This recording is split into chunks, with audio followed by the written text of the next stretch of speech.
Assalamualaikum warahmatullahi dan salam sejahtera kepada bangsa Walabi sekalian. Anak-anak papa dulu selalu kata pembangkang kaki ponteng dewan dan macam-macam lagi. Sekarang ini yang kerajaan ni lagi teruk dengan front bencher, back bencher dua-duanya hilang. Sampai terpaksa ditangguhkan Sedang Dewan berkali-kali. Apa cerita korang? Kita intro dulu.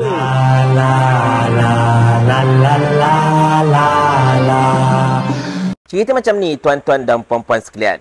Kita semua tahu yang parlimen kalau nak bersidang, at least kena ada 26 orang ahli parlimen. Sekurang-kurangnya lah. Kalau kurang dari jumlah itu, dianggap macam tak cukup quorum. Jadi bila tak cukup quorum, bermaksud persidangan itu, mesyuarat itu tidak boleh dilaksanakan dan terpaksa ditangguhkan. Dan sejak era Madani ini, tuan-tuan dan puan-puan sekalian, 11 kali sidang parlimen ini ditangguhkan kerana tak cukup quorum. Tetapi pada kali ini, ianya kelihatannya jauh lebih teruk. Sebab apa tahu? Sebab yang menyebabkan tak cukup quorum itu ialah ketiadaan front bencher dan juga back bencher sekali. Okey, front bencher maksudnya apa? Maksudnya ialah menteri-menteri kabinet dan juga timbalan-timbalan menteri. Back bencher of course lah penyokong-penyokong kerajaan yang kat belakang tu macam jelutong dan sebagainya. Tetapi yang front bencher ini pun, menteri-menteri yang sepatutnya mendengar perbahasan dan sebagainya, mereka pun tak datang, tuan-tuan dan puan-puan sekalian. Tetapi untuk mengulas tentang perkara ini, saya mahu ahli Parlimen Machang iaitu Wan Mat Faisal yang kebetulan sekarang ini tengah digantung Parlimen selama 6 bulan untuk memberikan ulasan beliau. Tonton. 11 kali Dewan ditangguh semasa Anwar Ibrahim jadi Perdana Menteri. Sesi inilah. Yang ke-11 paling teruk kali ni. Penangguhan yang dibuat. Sebab terus tangguh. Tak cukup langsung jumlah. Itu kerajaan pada hari ini yang memandang enteng penyertaan dan penglibatan perbahasan ahli-ahli parlimen pembangkang yang mereka pandang sebelah mata dan tak peduli sama sekali. Rakyat perlu bangkit dan persoalkan keberadaan ahli-ahli parlimen kalian di pihak kerajaan yang semakin hari semakin kurang hadir dan mendengar dan terlibat dalam perbahasan. Mereka ni cuma nak hadir buat kacau je. Macam Kampar, macam jelutong. Duk bergaduh isu apa? Mamak pasembok. Itu je. Tapi bila ketua berbangkang bawa hujah-hujah yang penting, tak ada pula nak dipersoalkan dan nak dibahas sekali. Jadi saya nampak ini satu budaya politik yang bagi saya lemah dan memalukan. Jadi saya harap sebagai ahli parlimen yang digantung dan rakan-rakan yang berada dalam Dewan sampai hari ini, keberadaan kami dalam sidang media ini adalah untuk menegur pihak kerajaan dan mengingatkan rakyat mereka supaya tolong make sure your MPs are being accounted for dalam sidang kali ini. Dan jangan pandang rendah ahli-ahli parlimen pembangkang ketika kami berbahas. Ya. Jadi saya harap Tuan Yang di-Pertua dan Ketua Whip di pihak sebelah kerajaan dapat maklum dan tahu hal ini dan ambil tindakan segera sebelum parlimen dijadikan tempat yang dipandang enteng oleh rakyat Malaysia akibat penglibatan-penglibatan yang amat lemah ini oleh pihak backbenchers kerajaan. Boleh tengok handset, dalam handset ada. Ya. Tapi majoriti yang tak ada adalah daripada pihak kerajaan. Tapi bila dibunyi loceng, lepas 2 minit, 2 orang je masuk.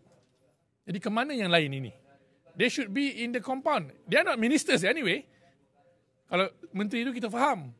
Tapi menteri pun, sebab saya dulu timbalan menteri, saya tahu. Menteri dan timbalan menteri kena bertugas dalam Dewan. Giliran ada. Dah ada giliran. Jadi janganlah bagi alasan yang tidak munasabah. Kononnya mesyuaratlah itu dan ini. If you cannot come, you have to cari pengganti menteri lain. Because amat huduh bila mana ketua pembangkang berbahas, depan tu tak ada siapa. Teguran kami buat itu teguran yang munasabah. Tapi kerajaan pandang rendah dan pandang enteng. Fakta yang saya dapat dari nota ini, 11 kali Dewan ditangguh semasa Anwar Ibrahim jadi Perdana Menteri. Sesi inilah. Yang ke-11 paling teruk kali ni. Penangguhan yang dibuat. Sebab terus tangguh. Tak cukup langsung jumlah. Ya. Itu menunjukkan penglibatan ahli parlimen sangat-sangat rendah di kalangan kerajaan. Di sini tuan-tuan dan puan-puan sekalian, Wan Mat Faisal telah menjelaskan dengan begitu detail betapa ahli-ahli parlimen kerajaan terutamanya front bencher ramai yang tak ada, ramai yang hilang sampai menyebabkan sidang parlimen terpaksa ditangguhkan dan sebagainya. Dan drag ini tak tahu apa cerita diorang masalahnya kan. Mungkinkah mereka ini takut pembahasan untuk rang undang-undang pembekalan pada kali ini dan nak benda itu berlalu macam itu saja sehinggalah ketiba hari pengundian. Barulah mereka akan masuk beramai-ramai untuk undi. Bagi sokong je lah. Kau tak payah dengar lah. Aku tak nak dengar lah segala hujahan pembangkang ke apa-apa ke, teguran-teguran pembangkang berkenaan bajet ini ke apa-apa ke, kami tak dengar. Yang kami tahu, kami dah bentang bajet dan kemudian bila hari pengundian, kami akan turun beramai dan sokong bajet tersebut. Agak macam itulah tuan-tuan dan sekalian. Sebab kalau kita perhatikan, ketika Ketua Pembangkang memberikan ucapan dasar beliau untuk membahaskan tentang RUU pembekalan ini, kita tak nampak pun ramai backbencher dan juga frontbencher yang ada dekat Dewan. Anda tengokkan salah satu video saya itu, which is kosong, di belakang kerajaan kosong. Langsung tak nampak orang. Dan bila mereka ni ada Dewan pun, tak ada kualiti pun masalahnya. Bergaduh pasal mamak bersembok lah. And then datang jelutong kacau 366, 367 dan sebagainya. Datang Kampar yang terbaru duk kacau sana, kacau sini dan macam-macam lagi. Macam seolah-olahnya parlimen ini sudah tidak ada kualiti. Dan ahli-ahli kerajaan ni, ahli parlimen kerajaan, mereka tidak berniat untuk mendapatkan feedback daripada pembangkang yang sepatutnya menjadi check and balance. Sebaliknya mereka ini lebih gemar untuk just aku bentang, aku just bubuh kat situ, engkau just terima saja. Tunggu hari pengundian, aku akan masuk ramai-ramai, kita akan undi ramai-ramai. Macam tu lah aku lebih kurang kan. Tetapi tuan-tuan dan sekalian, pastinya akan ada anak dan papa yang duk akan kata macam ni. Puan Ahmad Faizal tak payah sembang lah. Dia pun digantungkan apa? Kerana nak bawa isi kandungan surat layang untuk dibahaskan dekat parlimen. Tak berkualiti langsung Puan Ahmad Faizal masalahnya kan.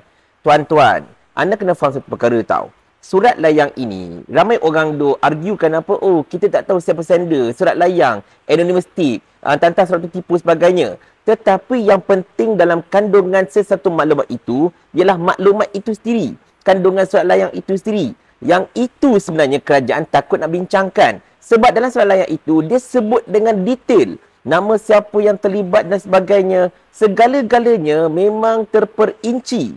Jadi, kalaulah anda macam nak argue tentang kandungan surat layang itu whatsoever, itu belakang cerita siapakah yang menghantarkan apa-apa ke.